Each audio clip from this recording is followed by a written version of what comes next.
And then I got dumped. But let's start at the beginning of how I got here. Back in 2015, I remember sitting in the FedEx stands with my dad, watching that team known around the world as the Washington Commanders.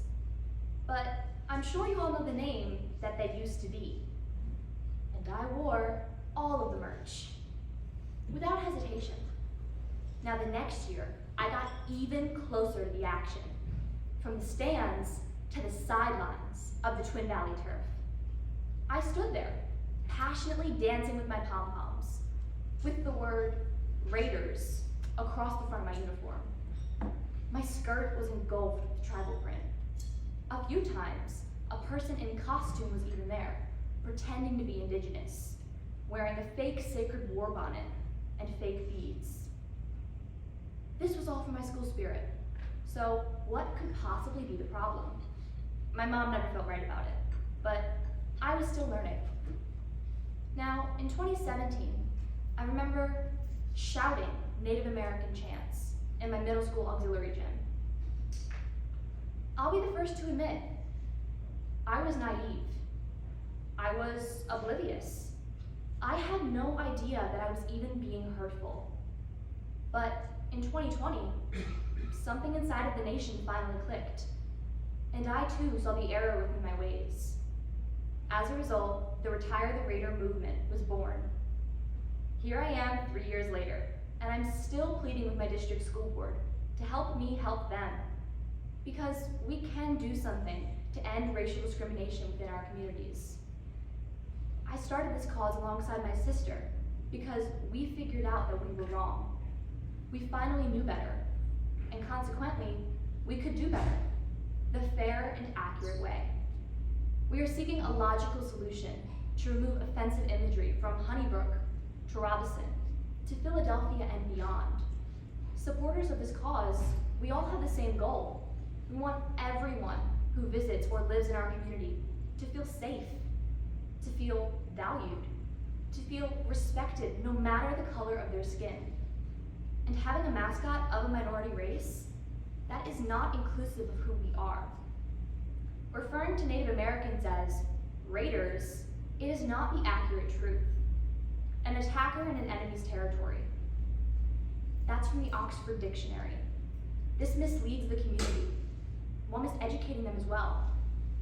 Speaking for me, I'll admit, I was a little misled.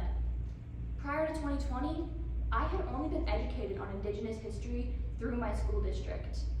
Whether it was around Thanksgiving time in kindergarten, where we dressed up as Native Americans and pilgrims. We wore fake headdresses, fake beads, fake dresses. You name it, we did it. Or whether it was in 6th grade, when I'd be playing lacrosse on that Twin Valley turf, and I would have to stare at that negative depiction of a Native American, and I would have to call it a raider. I was misled by this whole facade of the truth. After all, the Lenape Nation of Pennsylvania released a statement that people like us have no place representing their culture.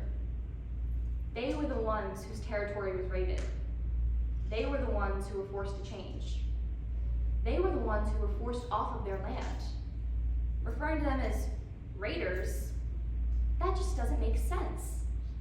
Retiring Twin Valley's raider will build goodwill and friendship. We can all show empathy and kindness.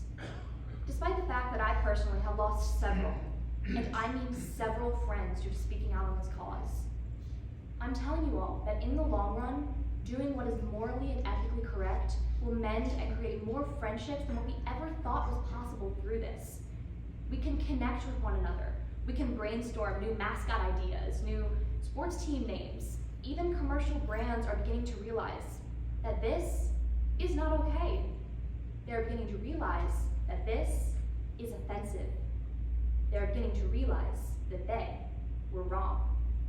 Within these realizations, they're coming together and they are collaborating for these brand names. They're collaborating for these sports team names. It's building goodwill. It's building friendship. This is the beneficial option to all involved. Students are gonna learn, teachers are gonna learn, Indigenous history will be accurately communicated. Students and teachers and community members will learn that Native Americans were not raiders. This is not the accurate history. We have to communicate that to our kids and our teachers. So, yeah, I lost my homecoming date because of all of this, because he wasn't ready to take a risk. But I am.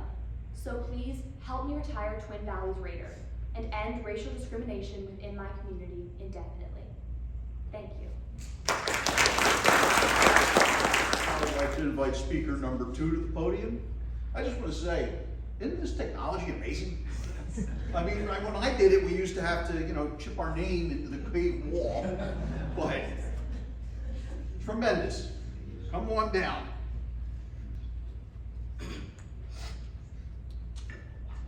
Okay. May 12, 2022. My best friend had fallen victim to gun violence. His mother had sent him on an errand to a local store to buy 1 or 2 ingredients so she could cook for the family, and he ended up losing his life on the spot. Good morning, everyone. My name is Daniel Emden, and today I would like to talk about the issue of gun violence and the impact it has on the citizens of America. As I'm addressing this topic, I must answer 4 questions as proposed by the Rotary Foundation. Is it the truth? Is it fair to all that are concerned? Will it build goodwill and better friendships? And is it beneficial to all that are concerned? For number 1, when I think of is it the truth, I think of the fact of the matter that according to Gun Violence Archive, America has received a total of 35,925 cases of gun violence in 2020 alone. And over half of these cases have led to the death of innocent civilians. Now, this data pales in comparison to just over 43,000 recorded cases of gun violence in 2021.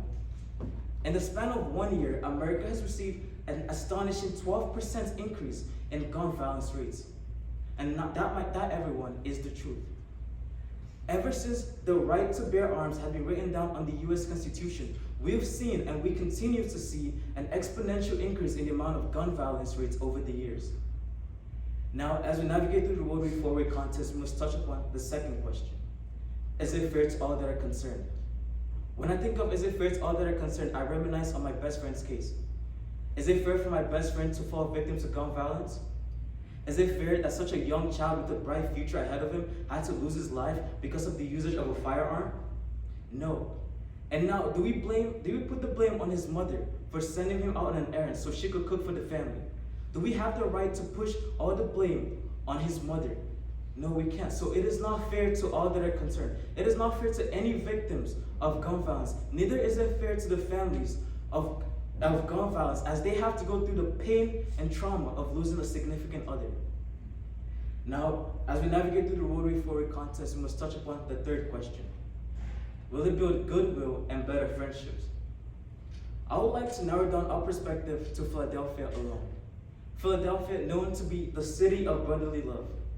And yet it is a city that has one of the highest rates of gun violence compared to any other city across the country. Like, compare the statistics between Philadelphia and New York City. New York City, that has about 3 times more of a population, has over 200 less cases of gun violence compared to Philadelphia. 200 less cases. I'm sorry. Goodwill and better friendships cannot be made in a community, a city, a nation that is going through social turmoil and where we have people going through the pain of losing their significant other. So goodwill and better friendships can also not be made when we have families that are paranoid to send their kids to schools to get a better education because they fear that their kids will be the next victim of a school shooting. Lastly, everyone, as we navigate through the Rotary Forward contest, we must touch upon the final question. Is it beneficial to all that are concerned? Not only does gun violence cause physical, emotional, and psychological trauma to the victims, but it also causes economic hardship for the families involved in gun violence. The cost of medical treatment, funeral expenses can be devastating for families involved in gun violence. Even communities that have high rates of gun violence don't get the chance, are not attractive to investors and business people all around the world. And thus it leads to the lack of economic opportunities for the people in those communities. Even children that have fallen victim to gun violence don't get the chance to live their dreams because they've died from the usage of a firearm. Children that could have been our future presidents, doctors, nurses, engineers don't get the chance to anymore, simply because people find it much more convenient to use a firearm rather than resolving scuffles between themselves. If this issue of gun violence is not being steadily addressed by its citizens of America, along with the government, with incentives being provided consistently, then America, a nation that is known to have the land of the free and the home of the brave, will not have as much brave citizens anymore. Thank you.